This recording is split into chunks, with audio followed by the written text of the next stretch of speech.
Hello everyone and welcome to Azam Sharp School. My name is Mohammad Azam, and in this video I want to give you an overview of Vapor framework. Now Vapor is the most popular Swift on the server framework, and it allows you to create backend. So if you wanted to create, server-side pages, if you wanted to create your own JSON API and host it on the server, then Vapor can be a great choice because you're still working in the iOS ecosystem. You're still working in the Swift language. All right. So we're going to be looking at that how you can get started with Vapor. Now, this is going to cover just the basics of it. And if you are interested, because Vapor is such a big topic, right? I mean, this is basically backend development that you're learning. So if you're interested in learning more about Vapor framework and how you can create full stack application, then there is a course, and I'll link the course in the comments, and I'll link the course in the description also. So I do have a course called Full Stack Development using Swift and Vapor. Now this is around like a 12 to 14 hour course. You can see all these videos. See that? It just goes on forever. Grocery project, user registration, login data, packaging, DTOs, client, server. I mean, it's just going on. I mean, it's just, and you can see there's great reviews for this course also. All right. So I'll have the link to it so you can actually enjoy this course also. All right. So how do we get started with Vapor? All right. So if you go to vapor.course, that's the website, official website. Let's go ahead and click on getting started. Well, the first thing you need to do is you need to install Vapor. And by the way, my internet is running very slow. I don't know why. Not really sure what's going on. Okay, so we're on the Vapor documentation now, and we want to install Vapor. So let's go to install. Now, I have already installed Vapor, so I don't really have to do it, but I'm still going to show you. So go to install. Probably you're using macOS, so go to macOS. And you can double check the Swift version, that's fine. Basically, you need to run this command brew install Vapor. Now, brew over here, if you haven't really installed brew is a package manager. So you need to install brew before you run this command. And the way that you will install brew is going to brew.sh. So let me open this up in a new tab. Yeah, my internet is, for some weird reason, is kind of running very slow, as you can see. Not sure why it is like this. All right. Let me try to see if I can connect to Wi-Fi. Maybe that will make it faster, but okay. So if you want to install brew, just copy this whole line, run it from the terminal, and that will install brew. Once you have the brew installed, you'll come back and you will run this command, brew install Vapor. All right. And that is going to install Vapor for you. Okay, so once the Vapor is installed, then we can create a project. So let me go to getting started now. Hello world. And once we go on the website, then we will be able to see that how we can run these commands. So if we scroll down, you can see right here, there's a command. So this is after you have installed brew, and using brew, you have already installed Vapor, and then you can run this command. So this is Vapor new hello and then -n. So -n, as you can see right here, it gives you the bare bones template by automatically answering all the questions. And by question, it means, if you don't use -n over here, then it's going to say, hey, you want to create leaf pages. Hey, you want to use a database. Hey, you want to do this. You want to do that. Okay. I'm just going to skip all of that. I'm just going to run this command. All right. So let me just copy this. Let's go ahead and open a terminal. Maybe it's just my computer, but this macOS Tahoe is insanely slow. All right, I'm going to go to desktop. And on the desktop, I'm just going to run this command. So this means that it's going to create a new project called hello. And -n means that it's going to be bare bones, meaning, it's not going to ask me any questions. It's just going to do it quickly. Well, as long as my internet is working quickly. As you can see, my internet is pretty slow, but there we go. All right, let's see what's going on over here. Okay. All right. So then open your project using open project. Okay. So now we can jump into that folder and we can say open package.swift. Now, I wonder if it's going to open the correct version of Xcode or not. Let's see. Okay, looks like it is opening. Let me double check this, 26. And you can see that when it opens, it actually is downloading all of these dependencies for Vapor. All right. So this is going to take a little bit of time to download these dependencies. But once these dependencies are downloaded, then we'll be able to run our application.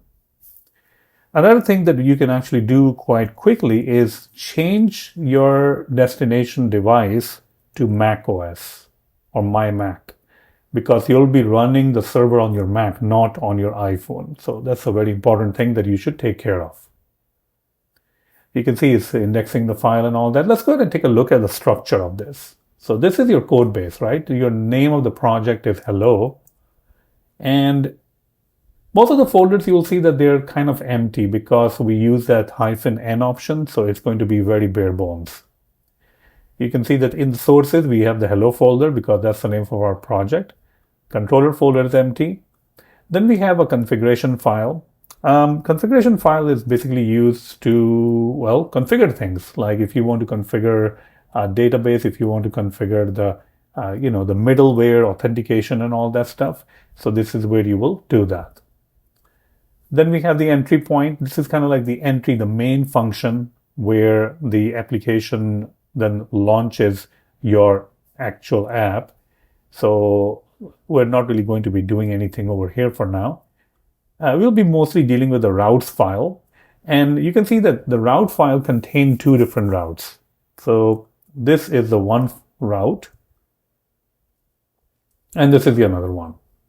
Both are get route as they are specified by the get function. And in the routes function, you can see application object is being passed. So this particular object, which is the app instance, this contains all the different functions like get, post, put, and all of the other things that you're going to be needing to run Vapor or to create routes. All right. Now, it's a good idea to start with the routes file, but eventually move into controllers and routers and all of those different things. But since this is kind of like a very basic overview, we're going to be just dealing with the routes file. Now, if you want more advanced stuff like authentication, controllers, and all that stuff that I already mentioned, you have to check out this course. This is the best course available online. All right, let's just go ahead and not change anything and press the play button. Once it is playing, once it is running, we will be able to go to a particular localhost URL and we will be able to invoke these routes. This route, this one, the first one, this is kind of like the root route. So it's going to localhost, whatever, 5,000, and that's it. All right. And this route will be localhost 5,000, hello. So that's the route because we're saying hello over here. All right. So you can see it's still building. It takes a little bit of time to build and all that. And with, macOS Tahoe, I can already see that it's pretty slow. I think they definitely have to update macOS Tahoe. I think there's a lot of issues going on. All right. So the first message you will see over here is that, hey, no working directory. Don't worry about that for now. This is a URL that it's giving us. So let's go ahead and copy this URL. See, it's kind of weird. Like it looks like it's copying everything. All right. Go ahead and put it there. And there we go. Well, that's pretty good. I mean, it says it works. This means that when we actually go to localhost 8080, because 127.0.0.1 is basically localhost, which is your machine, and 8080 is just a port number. So that's the default port on which Vapor server is running. And you can change these ports, but we're just going to keep it simple and use the same port. So this particular route is getting invoked right now. If I want to invoke this route, which is going to give me hello world, then I have to change this. I have to go and I have to say hello. And there we go. It actually invokes a hello route now. Now, if I want to change something, like if I want to say over here, hello world, right? It's not really going to take any effect right now if I refresh, because we have to make sure that the server has stopped and we have run the server again so that the changes can kind of like go through. So that's another thing that would be cool with Vapor or tools like Vapor, to kind of like automatically restart the server whenever any changes are detected in the routes file. Now, if I refresh, I'll say hello world. Okay, so that's, I think, pretty cool that you can actually create your routes and run this. So it didn't really took that much effort from our point of view to, to run these routes and to visit these routes. Now, let's remove these routes. We don't really need them, all right? So one of the things that we need in Vapor is, one of the common things that we do is send JSON back, right? I mean, that's a very common thing that we do. So now the question becomes like, okay, how do we send JSON back? And I want to show you in the Vapor documentation. So if I go to vapor.codes, again, it's very slow. It's painfully slow right now. All right. And if we go to getting started, let me see if I can actually move back to our, and let's go to basics, content. Okay, there we go. So if you go to content, this is where they will actually talk about that, how you can create these structures or struct the value types for the content that you want to return to the user. So what I want to do is I will go over here, and since maybe I'm working on some movie application, so I'll create a movie over here, and it will be conforming to content. The content is coming from Vapor framework. And if you command click on it, you can see that content coming from the Vapor framework, which you can actually see right there.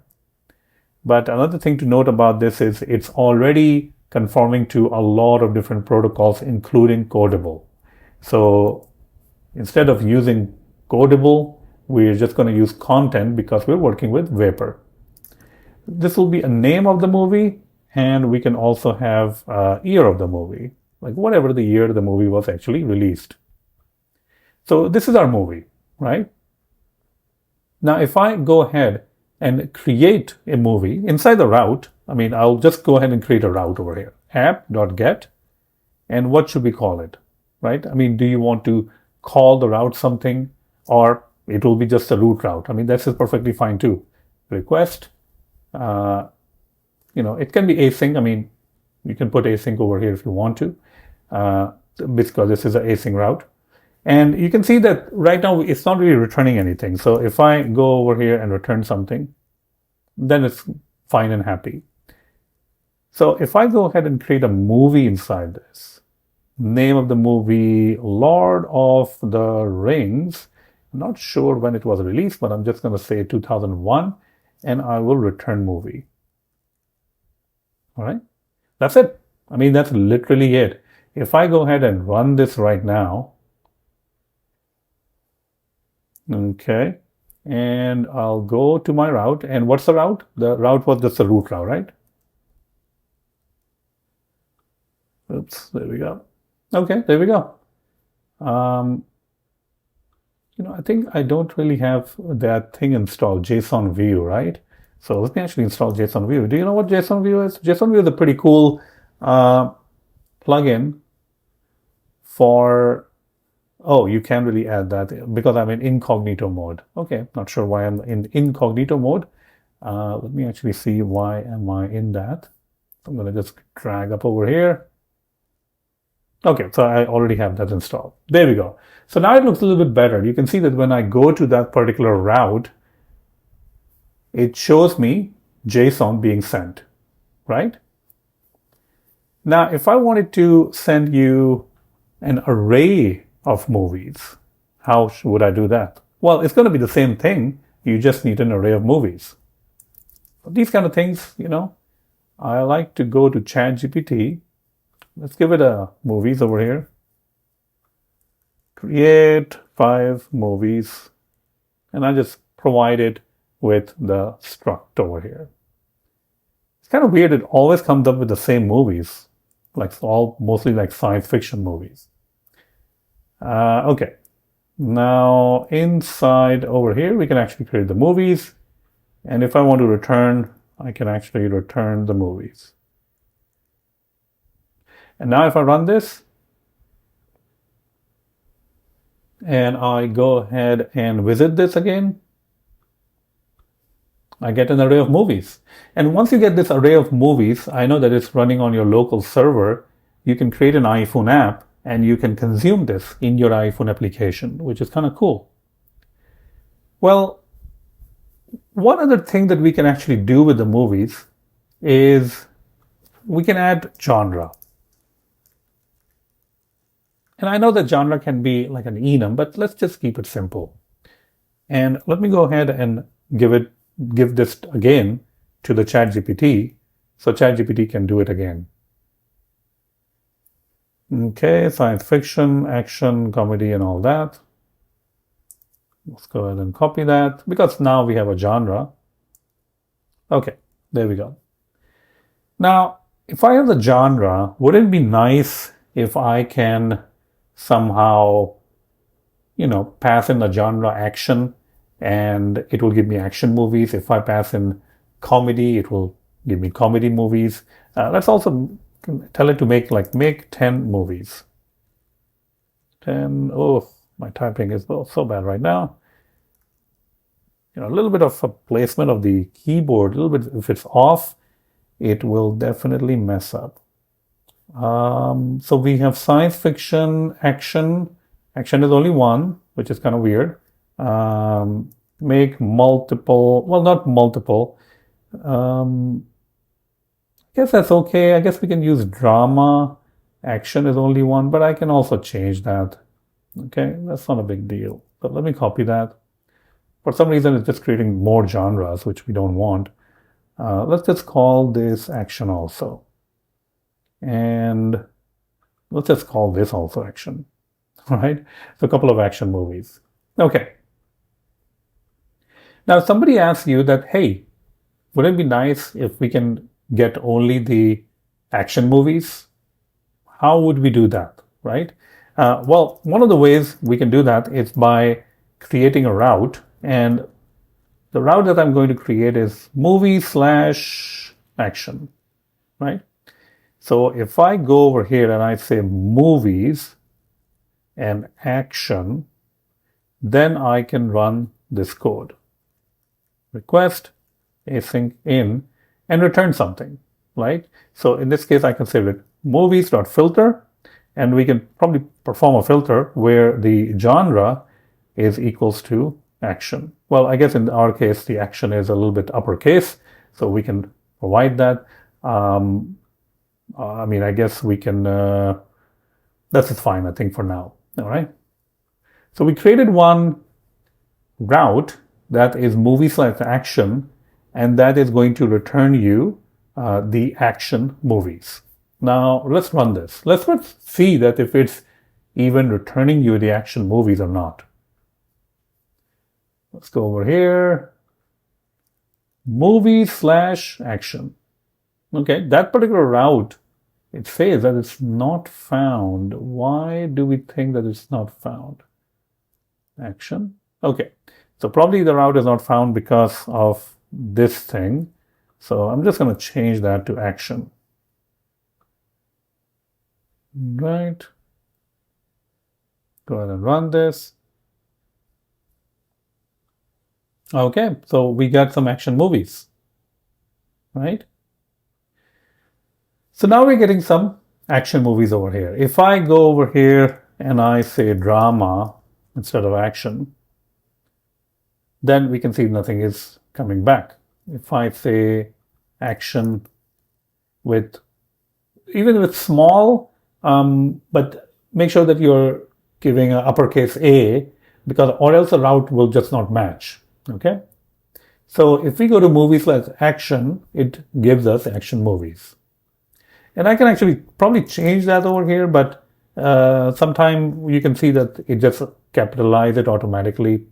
So now the other question is, what happens when somebody is asking for drama movies? Well, if somebody is asking for drama movies, we can just copy this, paste this, and we can say drama, and we can change that to drama also, right? Let's go ahead and run this again.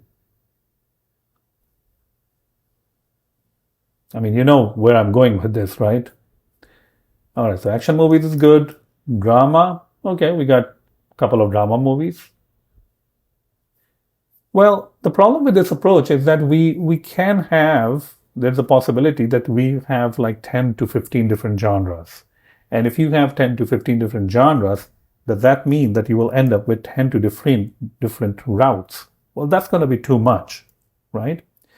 So we need to figure out a way that where we can have just one route, because if you look at the route itself, only this part is changing, this part, right? It's still going to movies, but after the movie slash, we just pass in a genre. So only the genre is the one that is changing. So instead of creating like 10 to 15 different routes for each genre in our application, we can create a single route.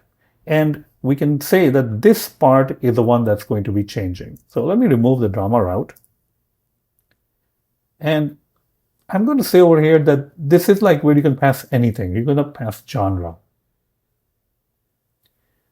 Instead of passing action or drama, we're going to pass in colon genre. Now, you don't have to call it genre. You can call it parameter. You can call it category. That's completely up to you. I'm just calling it genre because when we pass, we are passing a genre, right? And inside over here, now we need to find out what the user has actually passed over here.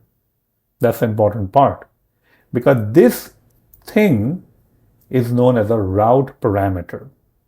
And let me see if I can actually get access to Vapor documentation over here for the route parameter. Sometimes you can actually get these routing.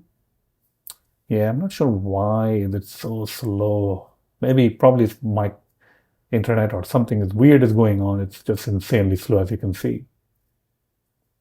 But with routing, you will be able to see that somewhere they talk about the route parameters. So let's see if we can actually find out path component parameters. There we go, parameters. Not sure what's going on with the text. It's like a weird color. So you can see over here, the route is hello, and then the route parameter is name. So the examples they're showing is you can pass hello remains the same in both of them, but the name part, they're passing in foo and they're passing in bar. All right. So as you can see that they're trying to access the route parameters. Their parameter name is name, and they're trying to get access to it using request.parameters.get, right? And that's just one of the ways that they're accessing it. If you scroll down, they will show you different ways over here. You can see this request.parameter.get, and then you can also kind of like strongly type to a particular data type like integer or string, float, these kind of things. Okay, so let's check it out. Because we need parameter, right? I mean, we are passing the genre over here and we need that. So the first one would be if I say genre equals to request.parameters dot, and what are they doing over here? Get. Now there are other ways, by the way, that you can use this also. Genre. And if we look at the genre right now, it's a optional string. So what if the parameter is not there? Well, in that case, we can't really do much. We can just throw an exception. So I'm going to throw the same exception that they're throwing over here. Abort bad request right there. See that? Abort bad request. So now it's already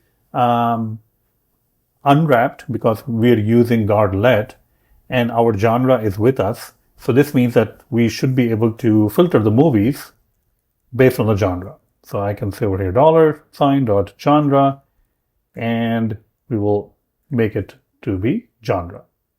All right. So we're going to compare against that. Now you can see over here, request throws, it doesn't really throws an exception. So we'll just add the throws also over here. And let's go ahead and run this. You may need to do lower casing and all that comparison, but just try to run, see what happens. Okay, so over here, I think this is the different version, right? Let's go over here. Yeah. So if I say drama, you can see it's still working, and just making sure that we don't really have any route over there. So we don't. I'm going to go ahead and send in action, and we get the action movies. Do we have any comedy movies? Let's see. Okay, so we do have comedy movies, but you can see over here, the comedy movie, the genre is comedy with a uppercase C. So what we can do is we can say lowercase, and we can do the same thing over here, lowercase. Obviously, we will have to run this again. There we go. Let's do genre comedy again. So now we're getting the comedy. Even though we're passing in the lowercase comedy, we're still getting it.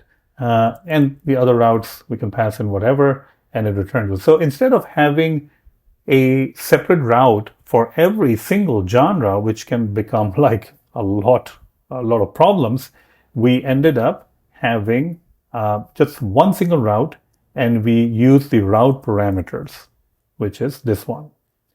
You can have multiple route parameters also, by the way. I mean, it's not like you will only have one route parameter. So it really depends on the route that you're creating. You can have multiple route parameters that you're passing, you're injecting different values in there. So one of the route parameters, another one we can actually talk about, is if we want to go to a route, which is movies/genre, which is action/year, let's say 2022. So you can actually create these kind of things. Now, keep in mind that if you are trying to do this, make sure that you're arranging it correctly. So if I go over here and say app.get movies, and we'll say genre and year. So again, I'm going to pass in, you can see that I'm passing in over here route parameter for the year. Request, async, throws in. Now we have a couple of different things that we want to extract out from the route parameters. Genre is not the only one in our case. We have another one, which is the year. So I'm going to say year, request.parameters.get, and we can say that get us the year, which is, and make sure that it is a integer type, and then return something. So let me just return something so that the error goes away. And now you can actually use genre. You have the genre, which is a string, and you can use year to return some sort of movies, whatever you want to do. So you can actually create these route parameters instead of creating multiple routes, dozens of routes. Just try to use route parameters. Okay. So this was kind of like a very basic introduction to server-side Swift using the Vapor framework. And if you want to learn more about the Vapor framework, as I was mentioning, one of the great resources is the course that I have created. Now, this is a 12-15 hour course, and you can just check it out. I mean, the link will be right there in the description. Just check out all the content that is covered in the course. I mean, it talks about the routes, controllers, middleware, Postgres database. It talks about Postgres database. It talks about, the project. So we'll be working on project which requires JWT authentication, user registration, login, creating packages for DTOs. I mean, it just goes on and on and on. And then we move to the client side. With SwiftUI, we consume the server that you have created. All right. So this is, and also deployment. So that's pretty fun. We also deploy it to Heroku. And then there's a small quick tour of Vapor with MongoDB also. All right. So there are this is a really detailed course if you want to go really into backend development while staying in the iOS ecosystem using Swift as your language. So this is a great, Vapor is a great framework for that. So definitely check it out. And I really hope that you have enjoyed this very small, like an overview of Vapor, and hope that you will join the course. And sometimes I also do workshops on Vapor. So just follow me on Twitter at Azam Sharp to keep updated. Thank you once again, and share the video, like the video. Thank you.